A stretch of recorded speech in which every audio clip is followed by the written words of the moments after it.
Hello दोस्तों, मेरा नाम शीला है। उम्र 28 साल की हूँ, लेकिन लोग कहते हैं कि मैं अभी भी 28 की लगती हूँ। मेरा फिगर 37-22 है और हाँ, मैं थोड़ी मोटी ताजी हूँ। संगीत, लेकिन वो मोटाई ऐसी है जो लोगों की नजरें चुरा लेती है। मेरे घर में मैं अकेली रहती हूँ ज्यादातर समय, क्योंकि मेरे पति रियल एस्टेट का बिजनेस करते हैं। वो हफ्ते में 5 से 6 दिन बाहर ही रहते हैं, कभी दिल्ली, कभी मुंबई, कभी लखनऊ। घर आते हैं तो भी रात को देर से सुबह जल्दी निकल जाते हैं। तो समझ लो दिन भर घर में बस संगीत में और मेरी अकेलापन। हमारा घर एक छोटे से कॉलोनी में है, जहाँ हर घर के बीच में छोटा सा गार्डन है। ठीक बगल वाला घर डॉक्टर साहब का है। उनका नाम अजय है। उम्र करीब 34 साल की होगी। अनमेरिड हैं, अच्छे खासे हैंडसम, लंबे चौड़े, गोरे और सबसे बड़ी बात वह डॉक्टर हैं। क्लिनिक भी घर के पास ही है, लेकिन शाम को 7 बजे के बाद वह घर पर ही रहते हैं। मैंने पहली बार उन्हें देखा था जब वह घर में शिफ्ट हुए थे। मैं बालकनी में कपड़े सुखा रही थी और वह अपनी कार से उतरे। मैंने देखा तो बस मन में आया, वाह कितने फिट लगते हैं। शर्ट के ऊपर से ही मसल्स दिख रहे थे। मैंने मुस्कुरा के हेलो बोला, उन्होंने भी मुस्कुरा के जवाब दिया। बस वहीं से बात शुरू हुई। धीरे धीरे पड़ोसी होने के नाते बातें बढ़ने लगी, कभी चाय पीने के बहाने, कभी सब्जी मांगने के बहाने। मैं घर में अकेली रहती थी तो उनकी बातें अच्छी लगने लगी। वह बहुत प्यार से बात करते थे, कभी कभी मजाक भी करते थे। एक दिन मैंने उनसे कहा, डॉक्टर साहब आप इतने अच्छे हैं फिर भी शादी क्यों नहीं की? उन्होंने हंसते हुए कहा, शीला जी अभी तक सही लड़की नहीं मिली, और मिल भी जाए तो वह मुझे इतना टाइम देगी कि मैं उसकी देखभाल कर सकूं। मैंने हंस के कहा, अरे कोई तो मिल जाएगी जो आपकी देखभाल भी करेगी और आप ही उसकी करेंगे। बातें ऐसे ही चलती रही। मैंने कभी कभी उन्हें चाय दी, कभी खाना बनाया तो थोड़ा सा उनका भी भेज दिया। वह भी कभी कभी फल या मिठाई ले आते थे। मेरे पति को पता था कि बगल में डॉक्टर रहते हैं, लेकिन उन्हें कोई फर्क नहीं पड़ता था। वह तो खुद ही इतने व्यस्त रहते थे कि घर की बातें सोचते भी नहीं थे। एक शाम की बात है, मैं किचन में खाना बना रही थी। अचानक मेरे पेट में तेज दर्द हुआ। ऐसा दर्द किए मैं बैठ गई। पहले तो लगा पेट में गैस है, लेकिन दर्द बढ़ता गया। मैंने सोचा डॉक्टर साहब को बुला लूं। मैंने उनके घर का बेल बजाया। वो आए, देखा मैं दर्द से करा रही हूँ। तुरंत मुझे अंदर लाए बेड पर लेटाया। मेरी साड़ी थोड़ी ऊपर चढ़ गई थी, लेकिन उस वक्त मुझे कुछ समझ नहीं आ रहा था। उन्होंने मेरा पेट चेक किया, थोड़ा दबाया, पूछा कि कहाँ दर्द है। मैंने कहा यहाँ नीचे की तरफ।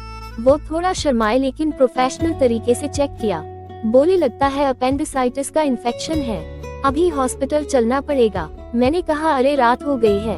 उन्होंने कहा, कोई बात नहीं, मैं ले जाता हूँ। वो मुझे अपनी कार में बिठा के हॉस्पिटल ले गए। रास्ते में मैं दर्द से कराह रही थी और वह मेरा हाथ पकड़े हुए थे। उनका हाथ संगीत गर्म था और मुझे अजीब सा सुकून मिल रहा था। हॉस्पिटल में डॉक्टरों ने चेक किया, बोले कि ऑपरेशन करना पड़ेगा। मैं डर गई। अजय ने कहा, डरो मत, मैं सब संभाल लूंगा। मेरे पति को फोन किया, लेकिन उनका फोन स्विच ऑन और ऑफ था।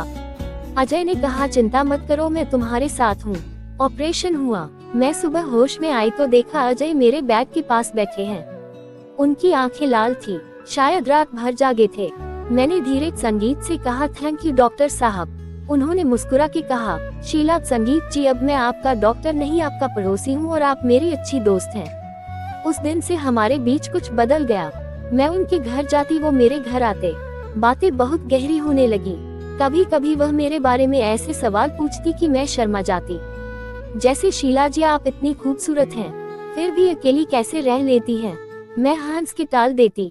धीरे धीरे मैंने महसूस किया कि मुझे उनसे प्यार हो रहा है। उनकी एक नजर, एक मुस्कान, एक बात, सब कुछ मुझे अच्छा लगने लगा। लेकिन मैं शादीशुदा हूँ और वह अनमैरिड। मैंने खुद को रोकने की बहुत कोशिश की, लेकिन दिल नहीं मानता था। एक रात की बात है, बाहर तेज हवा चल रही थी। मैं बालकनी में खड़ी थी, अजय भी अपनी बालकनी में थे। हमारी बालकनियां बिल्कुल पास पास थी। वो बोले, शीला जी अंदर आ जाए, ठंड लग रही होगी। मैंने कहा, नहीं बस थोड़ी देर। और फिर वो बोले, आपकी साड़ी का पल्लू उड़ रहा है, बहुत सुंदर लग रही है। मैं शर्मा गई। पल्लू संगीत संभाला, लेकिन मन में कुछ अलग सा चल रहा था। अगले दिन मैंने उन्हें घर पर बुलाया। मैंने खाना बनाया था। संगीत वो आए, हम दोनों खाने की मेज पर बैठे थे। मैंने कहा, अजय जी आप कभी किसी लड़की से प्यार किए? वो चुप रहे। फिर बोले हाँ किया है, बहुत गहरा प्यार, लेकिन वो मेरी नहीं हो सकी। मैंने पूछा संगीत क्यों? उन्होंने कहा क्योंकि वह किसी और की थी। मैं का दिल थक से रह गया। मैं समझ गई कि वह मुझसे बात कर रहे हैं। मैंने कहा अगर वह आपकी होती तो क्या होता? उन्होंने मेरी आंखों में देखते हुए कहा तो मैं उसका पूरा जीवन बन जाता। उसकी हर खुशी, हर दर्द, हर सांस सब मेरा होता। उस रात मैं रात भर सो नहीं पाई। मेरे मन में बस उनका चेहरा था। अगले कुछ दिन हम और करीब आने लगे। कभी कभी हाथ छू जाते, कभी कंधे टकरा जाते, लेकिन कुछ आगे नहीं बढ़ा। मैं डरती थी, वह भी शायद, लेकिन प्यार तो बढ़ता ही जा रहा था। एक दिन मेरे पति अचानक घर आ गए। मैंने सोचा कि शायद वो कुछ दिनों के लिए हैं, लेकिन वो बहुत चुप थे। शाम को बोले शीला मुझे कुछ बात करनी है। मैं डर गई। उन्होंने कहा मुझे पता है कि तुम और डॉक्टर अजय के बीच कुछ चल रहा है। मैं चौंक गई। बोली क्या? उन्होंने कहा मैंने देखा है तुम दोनों की नजरें, तुम्हारी मुस्कानें। मैं मूर्ख नहीं हूँ। मैं रो पड़ी। बोली हमने कुछ गलत नहीं किया, संगीत बस बातें होती हैं। उन्होंने कहा बातें ही काफी होती हैं। मैं तुम्हें तलाक दे सकता हूँ, लेकिन मैं चाहता हूँ कि तुम अपना फैसला लो। मैं टूट गई। मैंने अजय से बात की। उन्होंने कहा शीला मैं तुमसे प्यार करता हूँ। गला साफ करने की आवाज, लेकिन मैं तुम्हें कभी दुख नहीं देना चाहता। अगर तुम अपने पति के साथ खुश हो तो मैं दूर चला जाऊंगा। मैंने कहा नहीं, मैं तुमसे अलग नहीं रह सकती। हम दोनों रो पड़े। फिर क्या हुआ? मेरे पति ने मुझे तलाक दे दिया। वह कहते थे कि वह भी किसी और से प्यार करते हैं, इसलिए वह खुश हैं। मैंने सोचा कि अब सब ठीक हो जाएगा, मैं और अजय शादी कर लेंगे। लेकिन एक दिन अजय ने मुझे बताया कि उन्हें एक बहुत बड़ी हॉस्पिटल से ऑफर आया है विदेश में 5 साल के लिए। वो बोले शीला मैं तुम्हें साथ ले जाना चाहता हूँ, लेकिन तुम्हारा घर, तुम्हारा शहर, क्या तुम छोड़ पाओगी? मैंने कहा हाँ मैं तुम्हारे साथ कहीं भी चलूंगी। लेकिन उस रात कुछ हुआ। अजय का फोन आया। उनकी माँ बीमार थी। वह तुरंत दिल्ली चले गए। मैं इंतजार करती रही। 2-3 दिन बाद उनका मैसेज आया, शीला मुझे माँ के साथ रहना पड़ेगा, शायद मैं वापस नहीं आ पाऊंगा। तुम्हें मुझसे ज्यादा किसी की जरूरत है, तुम्हें खुश रहना है। मेरा दिल टूट गया। मैं रोती रही। मैंने उनसे बात करने की बहुत कोशिश की, लेकिन वो फोन नहीं उठाते थे। मैं समझ गई कि वो मुझे छोड़ रहे हैं। शायद वह डर गए थे, शायद उन्हें लगा कि मैं उनकी जिंदगी में बाधा बनूंगी। मैं अकेली रह गई। लेकिन कहानी यही खत्म नहीं होती। 1 साल बाद मैंने सुना कि अजय की शादी हो गई है, एक लड़की से जो उनकी माँ ने पसंद की थी। मैं टूट गई। मैंने सोचा कि शायद मैं कभी किसी की नहीं बन सकती। फिर एक दिन मेरे घर का बेल बजा। मैंने दरवाजा खोला तो सामने अजय खड़े थे। उनकी आंखें नम थी। उन्होंने कहा शीला संगीत में गलत था, मैंने तुम्हें छोड़ दिया, लेकिन तुम्हारे बिना जी नहीं पा रहा।